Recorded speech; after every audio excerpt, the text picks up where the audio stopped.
जन्म शताब्दी पुस्तक माला 67 भगवान को मध्यकाई डे 8।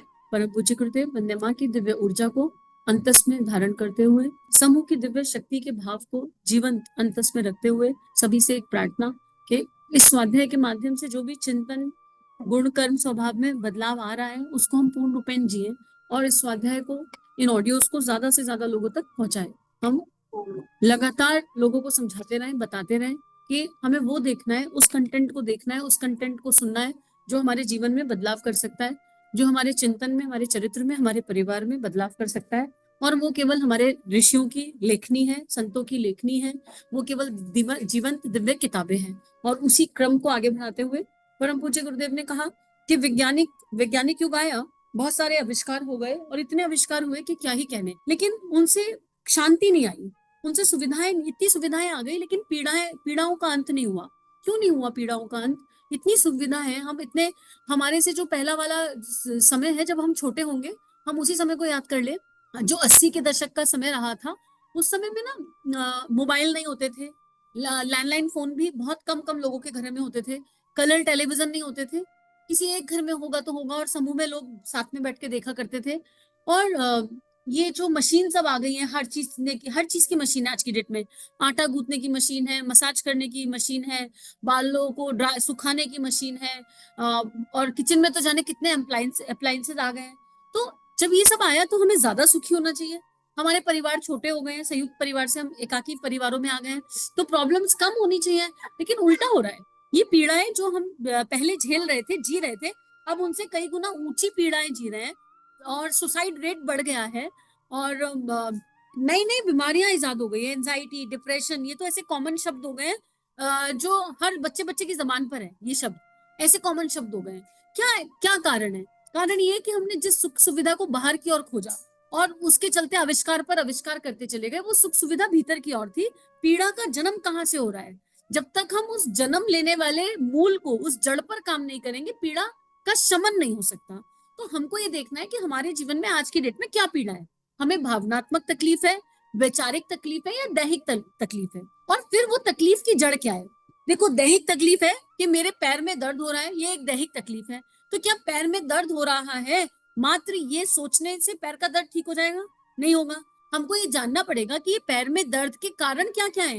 ये पैर के दर्द का कारण भावनात्मक है, मानसिक है, या कोई आदि व्याधि आ गई, हड्डी टूट गई, या कोई ऐसी दिक्कत आ गई, उस तरह की परेशानी आ गई, या कोई कट लग गया, चीरा लग गया। उपचार उसी हिसाब से किया जाएगा ना? या 10 लोगों के पैर में दर्द है तो 10 लोगों को एक दवाई दे दी जाएगी? नहीं दी जा सकती। जिसकी हड्डी टूटी है उसको हड्डी के हिसाब से इलाज देना पड़ेगा, जिसकी नसों में दिक्कत है उसको नस के हिसाब से इलाज देना पड़ेगा, जिसके पैर में चीरा लग रहा है या कोई फोड़ा हुआ है उसको उस हिसाब से इलाज देना पड़ेगा, किसी को वायु का हुआ है तो उसको उस हिसाब से इलाज देना पड़ेगा।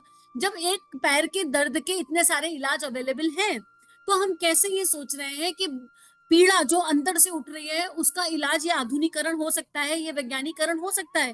नहीं हो सकता, क्योंकि मानव जीवन भावनाओं के आधार पर बना है।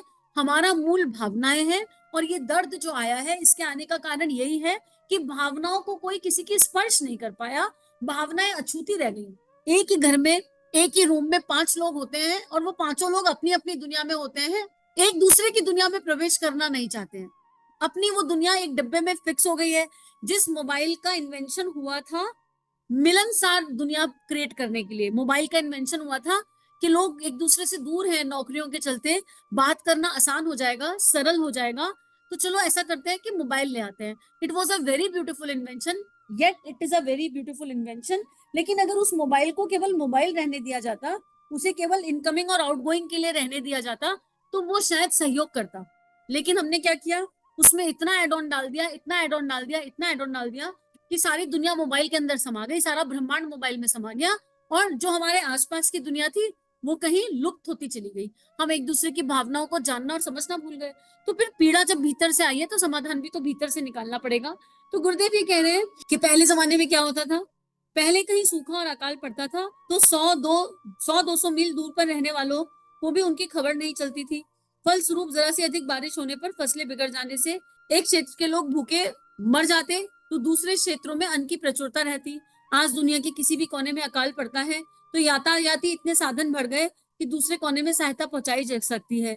एक दूसरे के सुख दुख में सहायता करने की व्यवस्था बन जाने पर भी लोग समस्याग्रस्त हैं और संकटग्रस्त हैं देखे जा सकते हैं। यदि कहा जाए तो समस्या पहले की अपेक्षा कई गुना ज्यादा बढ़ गई, और इसको कहने में कोई अत्युक्ति ना होगी। गुरुदेव ने एक और एग्जाम्पल देकर यही बात बताई कि जब इतना ज्यादा वैज्ञानिकरण हो गया है, इतना ज्यादा आधुनिकरण हो गया है कि 1 मिनट में इंफॉर्मेशन इधर से उधर हो जाती है, 1 मिनट में पूरे ट्रक के ट्रक लोड करके दूसरे शहर दूसरे देश में भेजे जा सकते हैं। जैसे अकाल वाला एग्जाम्पल गुरुदेव ने लिया, तो फिर तो सुख आना चाहिए था, समुन्नति आनी चाहिए थी, उन्नति आनी चाहिए थी, मतलब एक सुकून होना चाहिए था, एक सुकून। लेकिन वो सुकून कहाँ खो गया, क्या गड़बड़ हुई? ये गड़बड़ भीतर है, हमने मनोविज्ञान नहीं पढ़ा, और अगर जब तक हम मन के विज्ञान को नहीं जानेंगे तब तक हम इस समस्या का समाधान नहीं निकाल पाएंगे। और मन का विज्ञान जानना है अगर, तो मैं क्या हूँ बुक सुन लीजिए। मैं क्या हूँ बुक के 60 ऑडियो आपको मन के विज्ञान को समझा देंगे। आपके जीवन की हर समस्या का समाधान है मैं क्या हूँ बुक में। आप उसे पढ़िए चाहे आप उसे सुनिए। वो एक छोटी सी बुक है, उसके गुरुदेव ने 60 ऑडियो बनवाए और प्रैक्टिकल पर उसमें 3 ध्यान भी हैं। अगर आपने उसको बिल्कुल पूरा तन्मयता के साथ पूरी बुक को सुन लिया ना, 2-3 बार सुनिए, 2-3 बार, और वो ध्यान कॉन्टिन्यूएशन में कर लिए, आप देखेंगे कि आपकी सारी समस्याओं का समाधान भीतर से निकल कर आने लगा। क्योंकि वो एक जादू है, परम पूज्य गुरुदेव ने उसमें एक जादू डाला है, और उस जादू को सुनकर ही आप उस जादू को अनुभव कर पाएंगे। देख, वो जादू ऐसा है जो आंखों से नहीं दिखता है पर अंदर घटित होता है, तो अनुभव होता है। अब गुरुदेव कह रहे हैं, आज से हजारों वर्ष पहले का मनुष्य जिसके बारे में कल्पना भी नहीं कर सकता था, वो सारी सुविधाएं और साधन उपलब्ध होने पर भी अपने आप की को पूर्वापेक्षा अधिक अभावग्रस्त, रुग्ण, चिंतित, एकाकी, असहाय और समस्याओं से घिरा हुआ हम लोग अनुभव करते हैं। भौतिक प्रगति के बढ़ जाने पर साधन संपन्नता पहले की अपेक्षा अधिक होनी चाहिए थी, लेकिन हम सुखी और संतुष्ट रहते, ऐसा होना चाहिए था। लेकिन बहुत गहन आत्मनिरीक्षण करने पर इस अवधि में हमने अपने आप को पहले से अधिक गिरा, पिछड़ा और बिगड़ा पाया। शारीरिक स्वास्थ्य, मानसिक संतुलन, पारिवारिक सौजन्य, सामाजिक सद्भाव, आर्थिक संतोष और आंतरिक उल्लास के सभी क्षेत्रों में हमारा स्तर गिरता चला गया। कौन कौन सा क्षेत्र? शारीरिक, हम में से कोई हेल्दी है आज की डेट में? 100% नहीं है। और पहले जमाने के ऋषि मुनि तपस्वी, आज से हमारी मम्मियों में ज्यादा शक्ति है, हमसे कई गुना ज्यादा शक्ति हमारी माओ में है आज की डेट में। मानसिक संतुलन, सुसाइड आज की डेट में जितनी है उतनी पहले कभी नहीं हुई, और जितनी छोटी उम्र में आजकल नींद ना आने की बीमारी, ओवर थिंकिंग की बीमारी आ गई है, वो तो हमारे जमाने में शायद, मतलब वो हमारे मम्मियों के टाइम में या हमारे बचपन में पता भी नहीं था कि ये भी बीमारियां होती हैं, इनके भी नाम होते हैं, एग्जिस्ट ही नहीं करते थे। हम लोगों के टाइम पर मतलब हमने अपनी मम्मियों को देखा है। मैं तो मतलब कुछ चीजें तो याद आती है, बचपन में हम जब ब्रेड लेने जाते थे तो ब्रेड वॉज लाइक ब्रेड जो है एक सेलिब्रेशन होता था, घर में ब्रेड आ रही है तो, क्योंकि बड़े बड़े परिवार होते थे, नाश्ता अगर ब्रेड का बन रहा है तो वो सेलिब्रेशन होता था, जबकि ब्रेड उस समय 5 रुपए या 10 रुपए की आती थी। ठीक है, और बहुत लंबा समय नहीं हुआ है, मुश्किल से आज से 30 साल पुरानी बात होगी है। और आज की डेट में आप देखिए 50 रुपए की ब्रेड है, आए दिन घर में ब्रेड आ जाती है, लेकिन सेलिब्रेशन नाम की कोई चीज नहीं होती। इतनी छोटी छोटी खुशियों को सेलिब्रेट करने की आदत थी हम लोगों को, एक सेटिस्फेक्शन था, एक उल्लास था, आपस में ही बैठकर मजा, हंसी मजाक, लड़ाई झगड़ा, एक भावनात्मक आदान प्रदान था भावनाओं का। और अब कुछ भी नहीं है, और हमारा स्तर गिरता चला जा रहा है। क्यों गिर रहा है पता है? क्योंकि हम कुछ भी परोस रहे हैं। एक शो देखा मैंने, एक कुकिंग शो है, और उसमें क्या है, कॉमेडी और कुकिंग को मिक्स किया गया है। मैं उस शो को देख रही हूँ, मुझे उसकी गहराई नहीं पता, लेकिन आवरण से जो मुझे देखकर समझ में आया, मुझे समझ में आया कि हम कुछ भी परोसने लगे हैं, कुछ भी परोसने लगे हैं। हम कुकिंग को इस परोस रहे हैं कॉमेडी के साथ, लेकिन उसमें शायद खाना वेस्ट बहुत ज्यादा हो रहा है। I am not sure about that, क्योंकि उसमें जो पार्टिसिपेंट्स है उन्हें कुकिंग करनी आती ही नहीं है, और क्योंकि उन्हें कुकिंग करनी नहीं आती है तो वो एक्सपेरिमेंट कर रहे हैं और वो कुछ भी बना रहे हैं, और उसमें फूड प्रोडक्ट बहुत वेस्ट होता हुआ फील हुआ, और बहुत दुख हुआ।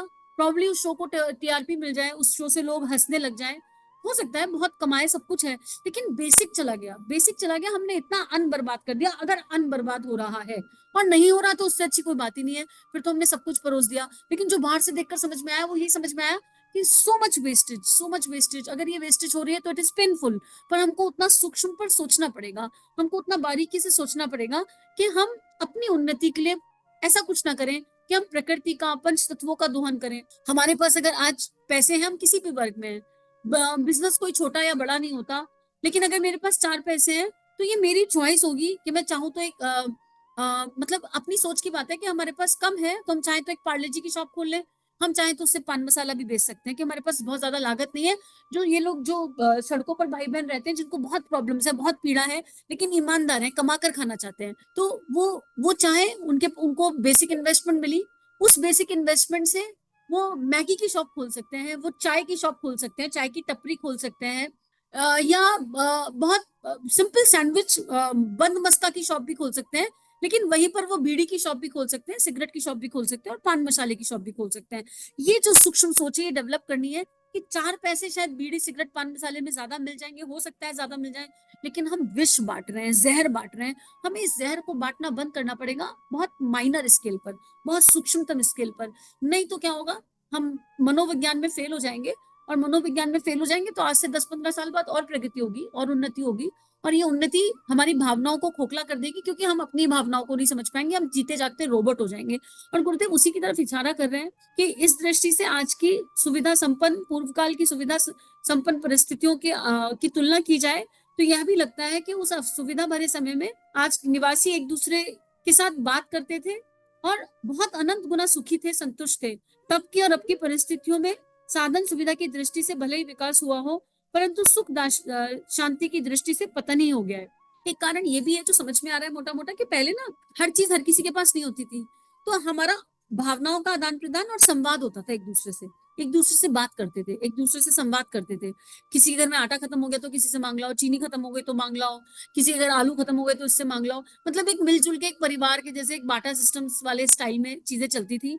और उस संवाद के कारण आत्मीयता का विस्तार था। सुख दुख में पूरे पूरे मोहल्ले एक होते थे। अगर एक के घर में जबे टूट रहे हैं तो एक साथ 5 घरों में जबे टूटेंगे। If we can recall those special moments, जो हमारा बचपन ही रह गया, अब तो क्या ही हमें मिला, वो कहीं पर भी नहीं है। लेकिन इसका मतलब ये नहीं है कि हमें वहां जाना है। बात यह है कि हमको उन भावनाओं को कैरी करते हुए वैज्ञानिक युग में प्रवेश करना है, आधुनिक युग में प्रवेश करना है। We can use technology, but we can use it beautifully. हमें सब कुछ अवेलेबल है, हम बस ये सोच लें कि हमको देखना क्या है, हम अपने कंटेंट को चेंज कर दें, जो देख रहे हैं, जो सुन रहे हैं वैसा बन जाएंगे, तो ये बहुत अच्छा आशीर्वाद बन जाएगा हमारे लिए। हम आजकल इतना आसान है, कोई कोर्स करना है, कोई पढ़ाई करनी है, आप यूट्यूब पर जाइए, आपको हर कोर्स के पूरे पूरे प्लेलिस्ट मिल जाएंगे। कितना आसान हो गया है पढ़ाई करना। तो ये एक आशीर्वाद है, हम इसको बस आशीर्वाद के जैसे यूज कर लें तो चीजें अच्छी हो जाएंगी, अध्यात्म और विज्ञान का सुंदर समन्वय हो जाएगा। गुरुदेव ये कह रहे हैं आगे, लोक सेवियों को इस पतन का निराकरण करने के लिए प्रस्तुत होना चाहिए, तथा समस्याओं की जड़ को खोदकर, आ गई बात जड़, समस्याओं की जड़ को खोदकर उन्हें खोदने में अपनी सेवा साधना आरंभ करनी चाहिए। परिस्थितियों के कारण यह दीनहीन दुर्दशा नहीं हुई, परिस्थितियां तो पहले की अपेक्षा अब बहुत अधिक अच्छी हैं। वस्तुतः इस पतन का उत्तरदायित्व हमारे आंतरिक स्तर की विकृतियां ही है। देखो बिल्कुल यही बात गुरुदेव ने लिख दी कि वैज्ञानिकरण अच्छा है, आधुनिकरण अच्छा है, हमारा जो विकास हुआ है या हमारा जो पतन हुआ है वो हमारी इंडिविजुअलिटी पर डिपेंड कर रहा है, हमारे अंतर की जो भावनाएं हैं उन पर डिपेंड कर रहा है। तो हम आज भी अपने आप को ऊंचा, अपने स्तर को ऊंचा कर सकते हैं। हमारे पास इतनी दिव्य प्रवचन है गुरुदेव की, इतनी दिव्य किताबें हैं, हर टॉपिक पर गुरुदेव लिख कर गए हैं। बात यह है कि हम खगाले ढूंढे, हर टॉपिक पर हर चीज अवेलेबल है। हम किसी भी राइटर को सुने, किसी भी संत को सुने, किसी भी ऋषि को सुने, किसी भी विदुषी महिला को सुने, किसी को भी सुने, हम बस जो हम सुन रहे हैं उससे हमारे गुण कर्म स्वभाव में परिवर्तन आ रहा है कि नहीं आ रहा, हम वो चेक कर लें। अगर आ रहा है तो we are at the right page, we are at the right track. तो परम पूज्य गुरुदेव हमें यही समझा रहे हैं कि अब व्यक्तियों को ऊपर उठना पड़ेगा, अपनी भावनाओं को ऊपर उठाना पड़ेगा। व्यक्ति और समाज में इन दिनों जो दुख और दारिद्र्य की काली घटाएं उमड़ रही हैं, उसका कारण भावना के स्तर में अवांछनीयता और विकृति का आना है। इसका समाधान करना हो तो आसन पतन का यदि निराकरण करना हो तो अमुक समस्या के अमुक समाधान से काम नहीं चलेगा, वरन सुधार की प्रक्रिया वहीं से आरंभ करनी होगी जहां से ये विभिक्षिकाएं उत्पन्न होती हैं। हम खरपतवार केवल हटाकर इस प्रॉब्लम को सॉल्व नहीं कर सकते हैं। केवल ऊपर ऊपर का हम सोचे कि हमने देखो बारिश में भीग भीग कर आए हैं और बहुत कीचड़ कीचड़ हो गया है, तो घर आकर खाली कपड़े बदलने से सुकून नहीं आता। एक बाल्टी पानी डालना पड़ता है, कुछ मग्गे पानी अपने ऊपर डालना पड़ता है, और फिर फ्रेश फीलिंग आती है। केवल मात्र पूरा बारिश में भीगे और मात्र आकर घर पर कपड़े बदल लिए तो भी ऐसा लगता है कि नहीं, अभी हम फ्रेश फील नहीं कर रहे हैं, अच्छा फील नहीं कर रहे हैं। ऐसी जब प्रॉब्लम इतनी जड़ में है तो इसकी जड़ को उखाड़ कर बाहर निकालना होगा, अपने आप को पहचानना होगा, अपने आप को जानना होगा, अपनी अंतरात्मा में उतरना होगा, और फिर जड़ से सफाई करनी पड़ेगी ताकि ये विभीषिका, ये प्रॉब्लम सॉल्व हो जाए। और उसके लिए अपना सुधार संसार की सबसे बड़ी सेवा। और अगर इसको रेफर करना है तो आत्मा और परमात्मा का मिलन संजोग सुन सकते हैं। बहुत खूबसूरती से गुरुदेव ने 121 ऑडियो में मतलब जीवन को बहुत खूबसूरत बता दिया। 3 बुकों का कॉम्बिनेशन ले लीजिए, एक एक करके सुनिए। मैं क्या हूँ, आत्मा परमात्मा का मिलन संजोग और प्रेम योग, ये 3 किताबें। और अगर स्टूडेंट है तो सफल जीवन की दिशा धारा ऐड कर लीजिए। अगर किसी ने केवल ये 4 किताबों के ऑडियो सुन लिए, एक में 60 है, एक में 40 है, एक में 40 है और एक में 121 है, मात्र इतने, रोज का एक, आप यकीन मानिए आपका जीवन पूरी तरह बदल जाएगा, दिशा बदल जाएगी। कुछ नहीं तो जन्म शताब्दी पुस्तक माला सुनते रहिए, और कुछ नहीं तो जो अच्छा लगे वो सुनिए, लेकिन वो सुनिए जो आपकी आत्मा का विकास करता हो, जो आपकी विचारणाओं को, भावनाओं को बदलता हो, जो आपके उत्कृष्ट चिंतन की ओर आपको लेकर जाता हो। अब गुरुदेव यही कह रहे हैं कि इस स्तर की सेवा प्रत्येक व्यक्ति नहीं कर सकता और ना इस तथ्य को समझ सकता, फिर भी सेवा की उमंग तो हो और उसे अन्य रूपों में भी किया जा सकता है। अभी जो गुरुदेव ने ऊपर कहा कि हमको क्या करना है, हमको जड़ से चीजों को ठीक करना है, तो गुरुदेव कह रहे हैं मैं मानता हूं कि हर व्यक्ति वहां तक नहीं पहुंच पाएगा, उस स्तर की सेवा नहीं कर पाएगा, लेकिन फिर भी हर कोई कुछ ना कुछ तो कर सकता है। अगर हम टीचर हैं, भगवान ने हमें टीचर बनाया है, तो हमारी जो टीचिंग स्किल्स हैं उनको हम बांट दें समाज में, शिक्षा दें, विद्या के साथ साथ शिक्षा दें, विद्या और शिक्षा का कॉम्बिनेशन बनाकर दें। हम बस परोसना शुरू करें, हम कोशिश करें, हम कर सकते हैं, हम ढूंढें। उसके लिए अपनी प्रतिभा को टॉप पर ले जाना जरूरी है, अपनी प्रतिभा को हाईएस्ट पर ले जाना जरूरी है। और ये काम करने के लिए एक एक सीरीज और सुनेंगे ना, अगर कोई ऐसा समाज का काम करना है, आराधना का काम भगवान दे रहे हैं, तो उसको करने से पहले एक सीरीज और सुन लीजिए, आत्मनिर्माण संसार की सबसे बड़ी शोभा। ये भी आपको चैनल पर मिल जाएगी। इसी सीरीज का जो इसका जो चिंतन है वो यही है कि आत्मनिर्माण निज जीवन से। इसमें 12 ऑडियो मिलेंगे और इस देह की लाइफ की जो लर्निंग्स है ना वो पूरी पैक करके उसमें डाली हुई है। आप सुनकर देखिए, आपको सेवा और आराधना का असली वाला तत्व समझ में आएगा। उसमें बहुत माइनर बातें, जैसे हमें ना कब कहना चाहिए, हमें ये समझ में आना चाहिए, हमें धारणाओं से मुक्ति का वैल्यू और उसका जो बिल्कुल रूट है वो समझ में आना चाहिए, हमको thank you, forgiveness, love you, universal energy, ये समझ में आना चाहिए। तो ये जीवन बहुत आसान हो जाएगा। तो परम पूज्य गुरुदेव कह रहे हैं इस स्तर की सेवा प्रत्येक व्यक्ति भले ही ना कर सकता हो, लेकिन तथ्य समझ सकता है। फिर सेवा की उमंग अगर हो जाए तो अन्य रूपों में भी इसको किया जा सकता है। विभिन्न तरह से सेवा साधना की जानी चाहिए।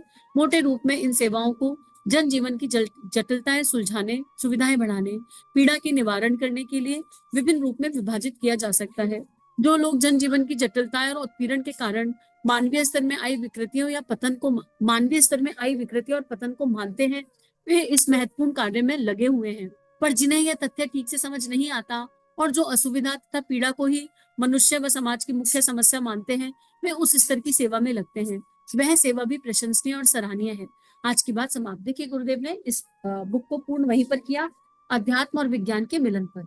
विज्ञान बुरा नहीं है और आधुनिकरण बुरा नहीं है, विकास निश्चित है और विकास होना ही चाहिए, लेकिन विकास तीनों शरीरों का हो, भावनाओं का, विचारणाओं का और देह का, भौतिक विकास। प्रगति हो तो हर स्तर पर हो, बस यही गुरुदेव कहना चाहते हैं। और गुरुदेव साथ में कुछ चिंतन के बिंदु दे के कह रहे हैं, योजना बनाते रहने का समय बीत गया, अब तो करना ही करना शेष है। अगर आपके मन में कोई दैवीय चिंतन, दैवीय भावना जन्मी कि मैं ये कंट्रीब्यूट कर सकता हूँ या कर सकती हूँ, तो बस ये दिमाग में ना रहे, भावनाओं में ना रहे, ये एग्जीक्यूट हो जाए। And this is the right time. आज ही से उस पर काम करेंगे और आज ही से करेंगे एग्जीक्यूट। कैसे करना है नहीं पता, पर आज ही से करेंगे। जिसका प्रत्येक कर्म भगवान को, आदर्शों को समर्पित होता है, वह सबसे बड़ा योगी है। दिस इज निष्काम कर्म। असहायों की ओर से जब हम मुंह मोड़कर चलते हैं तो ईश्वर की पुकार का निरादर करते हुए चलते हैं। सेल्फ एक्सप्लेनेटरी है। मंदिर जाएंगे, मंदिर में जाकर भगवान के साथ घंटों बैठेंगे, लेकिन मंदिर से बाहर निकलकर 4 बच्चे अगर आ जाएं और कहते हैं आंटी आइसक्रीम खिला दो, तो 5 बार सोचेंगे, हे की दृष्टि से सोचेंगे और कहेंगे जल्दी से भागकर गाड़ी में बैठो, जल्दी से भागकर गाड़ी में बैठो, नहीं तो यहाँ इकट्ठी हो जाएगी भीड़ 20-25 की। और अगर 20-25 बच्चों को 5 रुपए की आइसक्रीम खिला भी देंगे तो क्या बहुत ज्यादा हो जाएगा? नहीं नहीं मैनेज कर पाएंगे? कर पाएंगे, यकीन करके देखिए कर पाएंगे। रोज रोज नहीं खिलानी होती। तो बात वही है कि भावना और संवेदनाओं का विकास, उच्च उद्देश्यों से जुड़े हुए कर्तव्य पालन का ही दूसरा नाम कर्मयोग है। कर्मयोग, गुरुदेव ने कर्मयोग की बहुत सुंदर डेफिनेशन दे दी। कर्मयोग ये नहीं है कि हम सुबह उठे, हमने बच्चे का टिफिन बनाया, हमने अपना काम किया, नहाए धोए, फिर पति का टिफिन बनाया, फिर सास ससुर की सेवा करी और फिर जीवन जिया, फिर 4 बातें फोन पर करी, फिर थोड़ा बहुत ऑफिस का जो भी हम काम करते हैं वो सब देखा, फिर रात को वापस आए और फिर यही सब खाना लत्ता इसमें घूम गए, फिर फोन पर 4 बातें करी और इसकी बुराई और उसकी बुराई, और दिन भर सब कुछ किया, लेकिन फिर भी किसी के लिए मन में सद्भावना नहीं और सोच लिया हमने कर्म किया, हम तो सबकी सेवा कर रहे हैं, हम तो परिवार का ध्यान रख रहे हैं। ये कर्मयोग नहीं है। कर्मयोग क्या है? कर्मयोग की सिंपल डेफिनेशन है आत्मा के प्रति कर्तव्य का पालन, जिम्मेदारियां बहुत निभा ली देह के प्रति, आत्मा के प्रति अपने कर्तव्यों का उत्तरदायित्व निभाना, वही सच्चा कर्मयोग है। तो इसी के साथ ये पुस्तक परम पूज्य गुरुदेव वंदे माँ के श्री चरणों में अर्पित समर्पित, ये भाव भगवान के श्री चरणों में अर्पित समर्पित, और एक ही प्रार्थना कि हम ये पुस्तक, हम ये ऑडियोज जन जन तक पहुंचाएंगे। और संकल्प महाकाल का दिया हुआ है, जय महाकाल, जय महाकाल, जय महाकाल। इदम श्री सद्गुरुवे नमः, इदम श्री सद्गुरुवे नमः। चलिए समाज में कुछ अच्छा बांटे। अगर ये वीडियोस आपकी लाइफ को कंट्रीब्यूट कर रहे हैं, ये भावनाएं आपके हृदय को स्पर्श कर रही हैं, तो इन भावनाओं को विश्वव्यापी बनाने में हमारी सहायता कीजिए। चैनल को लाइक कीजिए, सब्सक्राइब कीजिए और पूरे विश्व में इस चैनल को पहुंचा दीजिए, ताकि संतों की लेखनी से जन जन का कल्याण हो सके। जय हिंद, जय भारत।